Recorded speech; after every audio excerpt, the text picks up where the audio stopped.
Hello friends, welcome to the channel Cinema culture.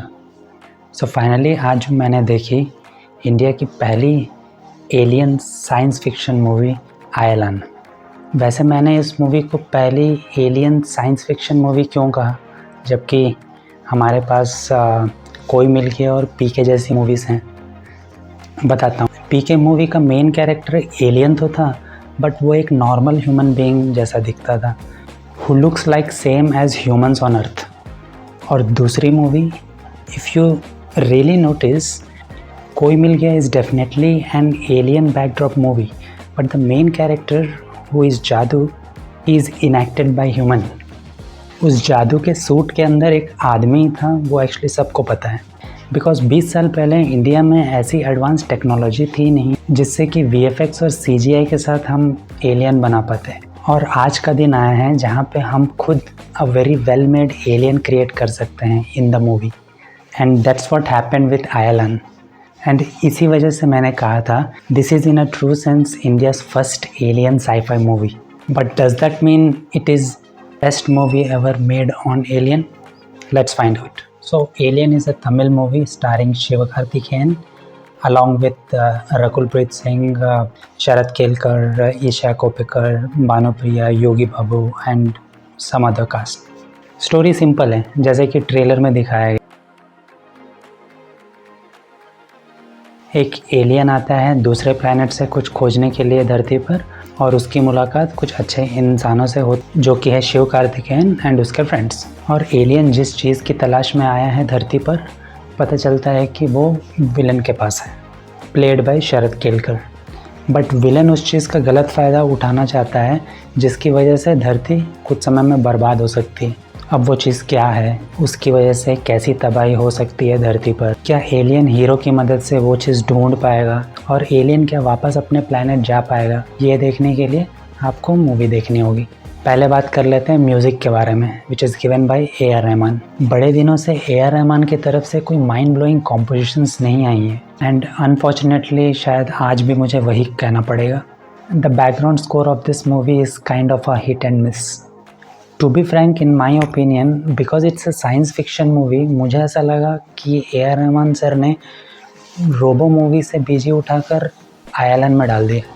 It doesn't feel like I'm listening to something new or great, which is always expected from the genius. I can only hope that something good will come soon from Mr. Rahman. To be frank with you, जिस हिसाब से movie की budget है, VFX and CGI department ने बहुत अच्छा काम किया है। जहाँ पे बड़े बड़े हॉलीवुड मूवीज़ के एक सीन के बजट पे हमारे स्मॉल मूवीज़ बन जाती हैं, वहाँ पे इतने कम बजट में आयलैंड टीम ने जो प्रोडक्ट दिया है, it's too good and brilliant. Yes, कहीं कहीं पे मूवी में आपको ज़रूर पता चलेगा कि VFX एक्सिक्यूशंस में इश्यूज़ हैं। मूवी देख के ऐसा लगता है कि almost 90% of the movie has been shot in the studio, but पूरी पिक्चर क्वालिटी के हिसाब से it definitely deserves an appreciation. I believe most of the budget makers ने एलियन के एक्सिक्यूशन पे ही लगाया है, and the alien looks really brilliant throughout the movie. वैसे भी जब 500 करोड़ की मूवी जब ऐसे दिखती हो, उसके हिसाब से आयलैंड के मेकर्स को नेशनल अवार्ड या ऑस्कर अवार्ड मिलना चाहिए। खैर, रियल VFX एंड CGI का पर्पज़ यही होता है कि वो नोटिस ना हो, and at the same time movie के नरेटिव को एलिवेट करे, एंड मेरे हिसाब से इस मूवी ने वही किया है काफ़ी हद तक। So I am satisfied with the VFX and CGI department.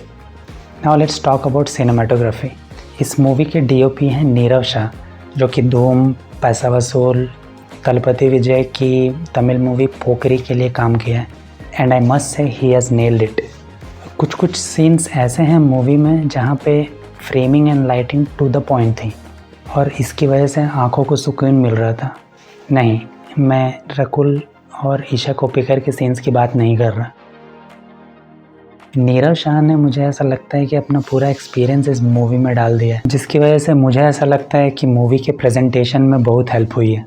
May be because of this reason director Shankar ने नीरव शाह को अप्रोच किया था 2010 के ब्लॉकबस्टर मूवी रोबो के लिए, but due to the already committed project by then with Prabhudeva, he went for the project called Wanted of Salman Khan. Sharad Kelkar as an antagonist is brilliant in this movie, and I believe movie तभी काम करती है जब उसका villain भी उतना ही strong हो जितना कि hero. And casting Sharad Kelkar for this movie is actually a very good decision. उनको देख के ऐसा लग रहा था कि उनको और फिल्में रेगुलरली करनी चाहिए, अब चाहे वो नेगेटिव हो या positive, because the audience want to see him. Now because it's an Indian sci-fi movie, मुझे ऐसा लगता है कि मेकर्स ने जानबूझकर रकुल प्रीत सिंह का कैरेक्टर क्रिएट किया है for the love interest, as per my opinion, which was not much needed for the story. However, Rakul also has done a decent job for whatever has given to her. बड़े दिनों के बाद ईशा कोप्पिकर को बड़े पर्दे पे देखने को मिला, and to my surprise, she was good in the movie. She also has a decent amount of screen time in the movie. Now Shiv Karthikeyan, Mr. SK.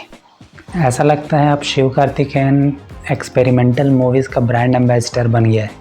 For the past few years he is coming with different kinds of movies और वो box office पे चल भी रही हैं और वो बंदा डिज़र्व भी करता है ये सक्सेस।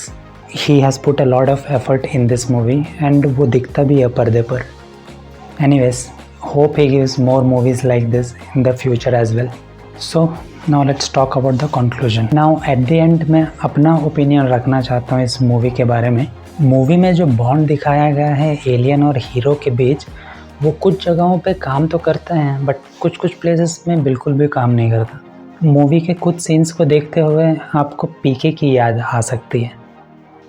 जिस तरह पीके मूवी के एंड में अनुष्का शर्मा और आमिर खान के कैरेक्टर्स एक दूसरे को बाय बोलते हैं and we really connected to that scene. इस मूवी में भी they try to create a similar scene like that in a little funnier way, but it doesn't give the same impact as we experienced in PK. Maybe another reason for this in my opinion is इस movie में alien को आवाज़ दिया है actor Siddharth ने, and the problem is at least for me I'm so used to सिद्धार्थ's voice, जब भी alien पर्दे पे आता था सबकॉन्शियसली सिद्धार्थ का चेहरा मेरे सामने आता गया, so I couldn't able to connect to the alien as a character in the movie.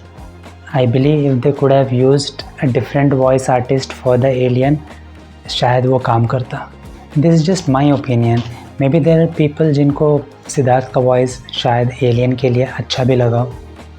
Anyways, movie का ग्राफ कुछ ऐसा चलता है throughout the movie, because of that you can't able to involve totally throughout the movie, but ये movie deserve करती है one watch, specially in the theatres, for the sheer effort the makers have put in and specially for the alien, since they haven't release the movie in Hindi, so you have to watch it in Tamil. Let me know how do you like this movie in the comment section. और अगर आपने देखा नहीं है then just give it a try. और अगर आपको जानना है कि हनुमान मूवी के सक्सेस होने का रीजंस क्या है then you can watch this video. See you in the next video.